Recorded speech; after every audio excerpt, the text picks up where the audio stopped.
everybody? Welcome back to Outerhaven's PAX East 2016 coverage. And right now, we made our way over to the Supergiant Games booth where I ran into an old acquaintance of mine. Greg, what is going on, sir? Hello.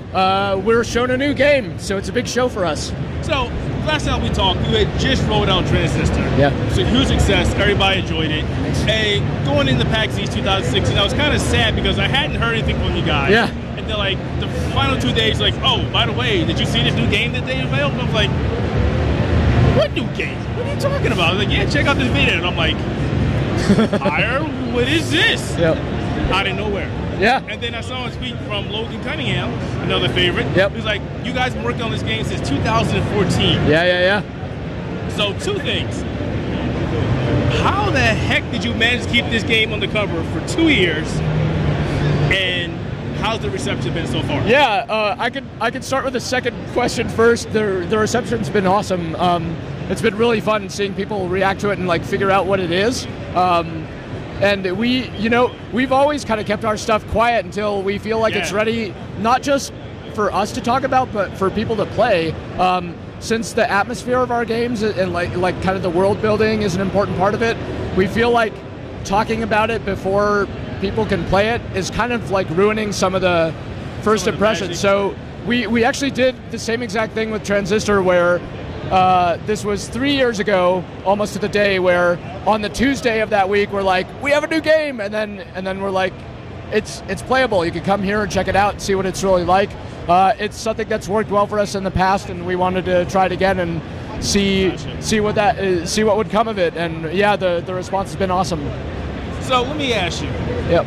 Do you guys have some kind of premonition or some kind of foresight? Because you did the same thing back with Transistor. You came out with this brilliant trailer that had a fantastic theme with it, We All Become, and then you came out with this, with Darren Corp doing the same thing, and I must have sat there this song like 20 times. That's awesome. The music is fantastic. Thank you. Doing the soundtrack for the entire game? Yeah, absolutely. It's the whole, like, all of us who worked on Bastion originally, we're all still together, still doing our thing, and that certainly includes Darren, and it includes Logan, like you said. So what's so fun for us, our whole goal is just to like be able to stick together and keep making games together as a team for as long as we can.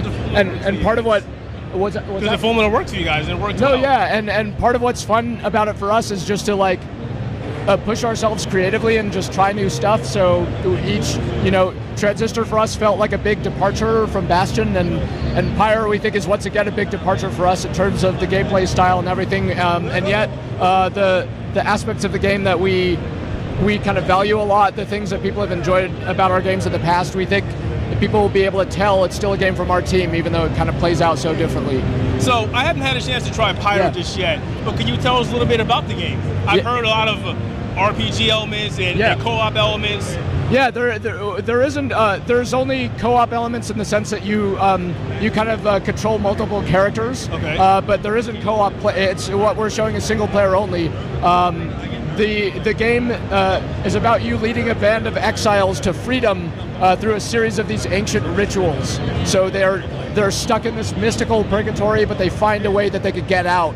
And so you kind of literally follow the stars to these certain destinations where you participate in these competitions essentially against other groups of exiles who are also trying to be free. So is it something like the Hunger Games, basically? There's some that's cool to hear you say that. There's some aspect, like I could see some of that. The thing we really like for people to play it and like decide for themselves what it reminds them of, and we've heard some interesting different responses from people.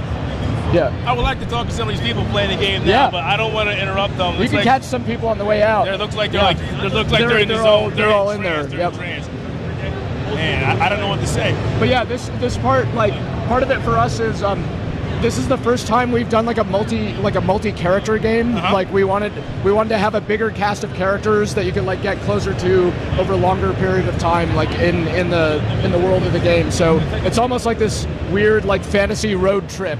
You've got your crazy wagon, and you meet these characters early on, and you're traveling with them across like a big countryside and stuff like that. What I've noticed is the art style is a departure from what you normally do.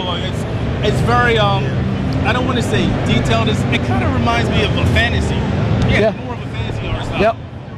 Yeah, that's very much on purpose. What was the inspiration to that? Yeah, it's like I mean, I think we did draw a lot of inspiration from like kind of classic fantasy painting. Jen Z, our art director back there, we think she's done some really extraordinary work in the past, and part of making a new game means kind of coming up with its own signature look and feel, and we think that Jen's been able to find that through this, like, in some ways more traditional fantasy artwork, but we think with like Jen's own unique twists on it.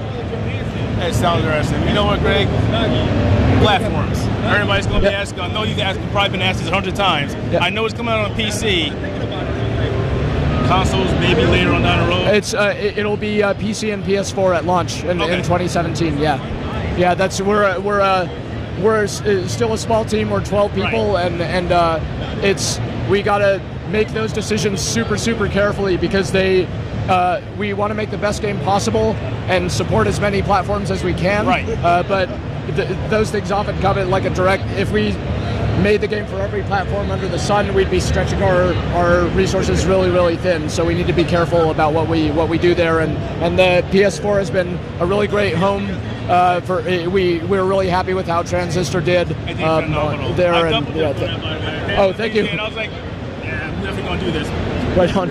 Are we gonna see anything like what you guys did for Red for Transistor? You came out for collector edition of the figurine. Oh, yeah. Not too long ago. Was that something you guys are gonna be doing for Pyre? Yeah, I mean, it's too early to say, I'd say, but we did a figurine for Transistor that was like, people loved it. We were really blown away, especially since it wasn't, we just came out with it earlier this year, like over a year after the game came out, and so we were pleasantly surprised that people kind of responded as well as they did. We like doing stuff like that, but for us, it's all a one-off, and these days we're like super focused on this game, so we're unlikely to do too much of that stuff until this game is done. But if once Pyre comes out, hopefully people will like it. We would love to do more stuff like that around this game if it's something that our players would enjoy. So I'm gonna hit you for whammy. Bastion, Transistor, and now Pyre. Which one is your most favorite so far? Oh man, so there you go. I have an easy.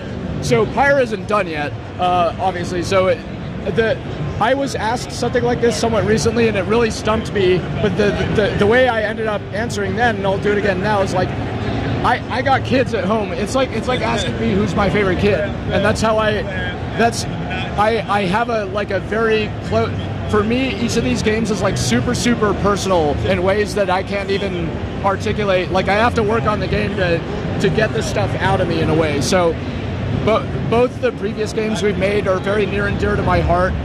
This game thus far is also shaping up to be that way, and it concerns certain things that are really important to me as a person, and I think really important to other people who work on it. So with any luck, it will be right there with those other games, but I can't pick a favorite. I like different aspects about all of them. It was a tough question. I didn't really. No, it's a good. I think it's a really interesting question and a really tough one. Yeah. You know what, Greg? Thank you very much for your time. My pleasure. I wish you success with this game. It's going to be phenomenal. The last two were. I don't have any doubt that this is just going to be as good as better. Thank you for putting your faith in us. So thank you. We love you guys. Logan Cunningham's coming back as well, right? Voiceover Clear Skin? Yeah, he sure is. He's in this. He's in everything. You may be surprised to hear what he sounds like this time around. Really? Yeah. All right, we'll have to look for that. All right, guys, this is Keith from Outerhaven talking to Greg from Supergiant Games. We'll be back with more PAX East 2016 coverage later. Until then, take care.